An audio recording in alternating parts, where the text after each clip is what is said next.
Greetings, John Tillery here, and I want to share with you my creative project. But before I do, I would like to give you a little bit of background information. We recently sold a house, and from the proceeds of that, I bought something that I really wanted to for a long time, and that is a CNC machine. So I'm a woodworker. I enjoy woodworking, and this is something that I feel would complement that. My wife was all in favor. I do the work, and she likes to clean things up. And so it was a fairly major purchase. And one of the things that struck me was this notion of giving to the Lord the first fruits. Well, it happened that this purchase coincided with this assignment in this course, the story of Scripture. And so I thought, why not? Let's just do this. Just do something for the Lord. Give the first fruits to the Lord. So I made a book. Now the book is something that would be common. I lived in Italy for 3 years when I was in the Air Force, and we would go through all of these churches and things, and they would have these enormous books that were quite impressive. So I thought, why not? Let's make an impressive book. It's not the kind of book that they would have, of course, with pages and so forth. It's more of a box with pieces inside. And yet these pieces all represent the story of Scripture.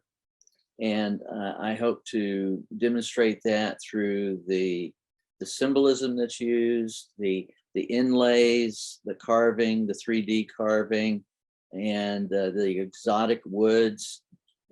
We used canary wood, we used marble wood, we used purple heart, cocobolo, curly maple, walnut. We had some rosewood. We even had some mahogany and some cherry burl and some other things, just a whole assortment of things, just to make the project beautiful and meaningful. So anyway, without further ado, let me show you what it is. What we're looking at now is the cover of the book. It's difficult to tell because there's nothing to compare it to, but it's about 22 inches by 22 inches, just shy of 2 feet on either side. The frame is from an old frame that we've had for a number of years. We decided this was a good cause for it. The tree of life there is made out of teak, from some teak wood that we were able to acquire in Japan. The backing wood to that is teak as well. On the lettering there is Luke 24:27, the things concerning himself. I mean, in part, one of my desires for this project was to learn for myself how it was that on a walk on the road to Emmaus, that the Lord was able to, beginning with Moses and all the prophets, to explain all the things concerning himself in all the Scripture. Well, if he can do that, then it's possible to be done. Obviously, he did it perfectly, but still we can gain some insights to it. The book is hinged on a walnut binding that is the title of which is carved in there, The Greatest Story Ever Told. That binding there is about, it's nearly 3 inches wide and is also about 22 inches long. This is the back. The back is covered with leather, as is the inside of the front. This is leather from Argentina. You may see some stripes in there. That's because as part of this project, I also wanted to use recovered wood. So that's actually flooring that I have put together, oak flooring from a previous house that we had. And glued it together and planed it down and was able to put it in there. I particularly love the feel of that leather. It's just it's a wonderful piece.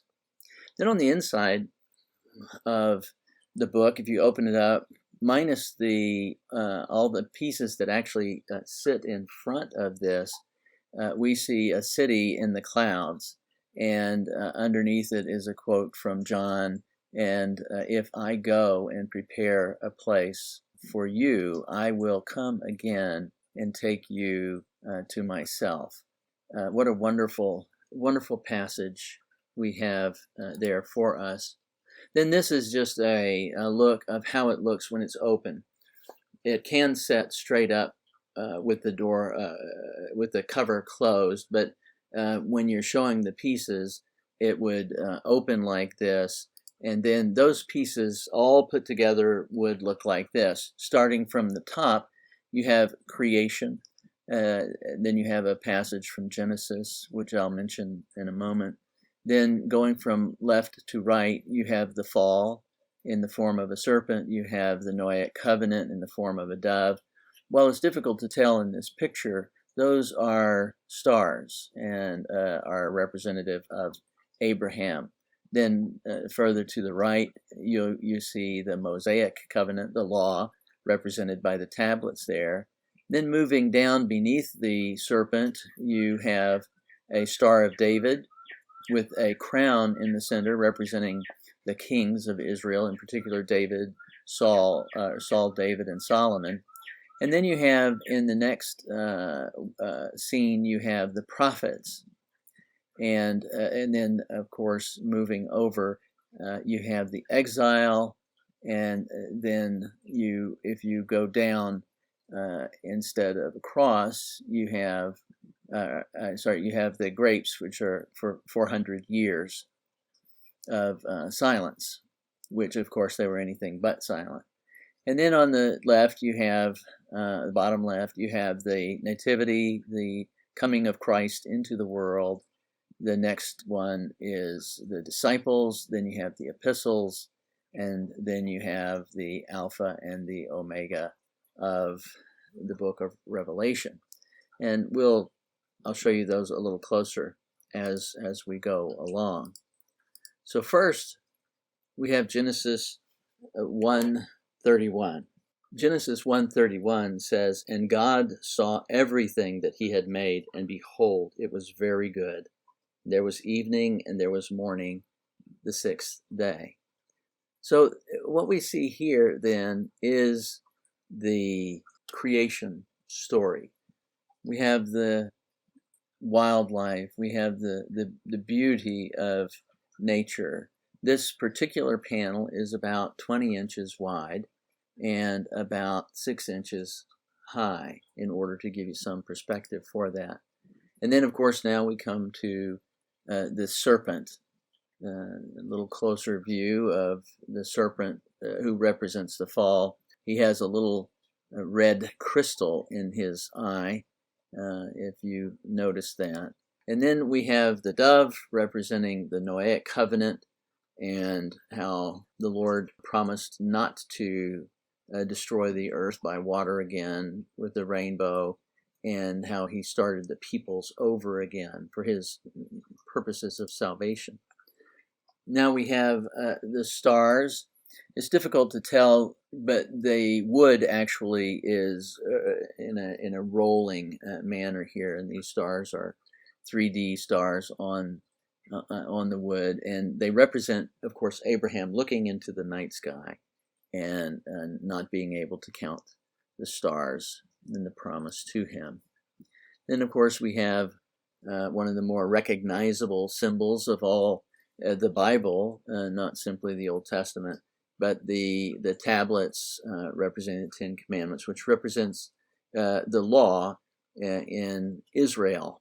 And then we have the kings, Saul, David, Solomon, and then going up through Jeroboam, Rehoboam, and how the kingdom split. And there weren't any good kings in the north, and there were only a few good kings in the south, in Judah. But regardless, you had that time period.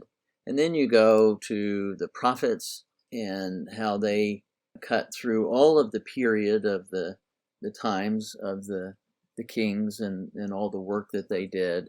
Their stories are all in the history, primarily looking, through Deuteronomy 28, saying, if you obey the law, the Lord will bless you. If not, and then we come to the period of the captivity, represented by this lion.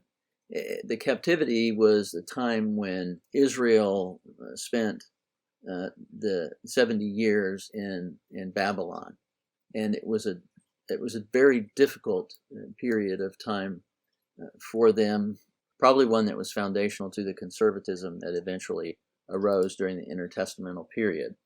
The grapes here, a little cuteness on my part, probably too cute by half. But when I was a young boy, one of my favorite jokes was what was purple and ruled the world, and it was Alexander the Grape. And so consequently, I thought, you know what, I'm going to use grapes to represent that intertestamental period. And then, of course, you have the birth of Christ and his coming to earth and his dwelling with us. What an amazing, remarkable event that was. Then he gathered his disciples. This may be, if you were to see this up close, you'd be able to tell that it was a boat with a fishing net on the Sea of Galilee, and there's loaves and fishes beside it. This particular wood is cherry burl, which I collected in South Carolina a number of years back, many years back. Of course, the most significant event in all of history, other than the incarnation, was in fact Christ's death on the cross and his resurrection and his ascension as represented by the cross. Then we have the epistles, and the epistles were written to the churches in order to have orthodoxy and orthopraxy in their midst. And then finally we come to the book of Revelation, the Alpha and Omega, not just the book of Revelation, really, revelation and extending onward and forever by the mercies of God, where we will be with him and enjoy him forever. What a marvelous and wonderful thing. And well, that concludes my creative project. I hope that you found it interesting. I will not tell you how many hours it has taken, but each one has been a joy. It's been a learning curve on the machine, but it's also been a learning, I wouldn't even call it a curve. I would call it a blessing in terms of putting scripture together in a meta narrative, a story form where it all holds together. It's an amazing thing. Anyway, thank you.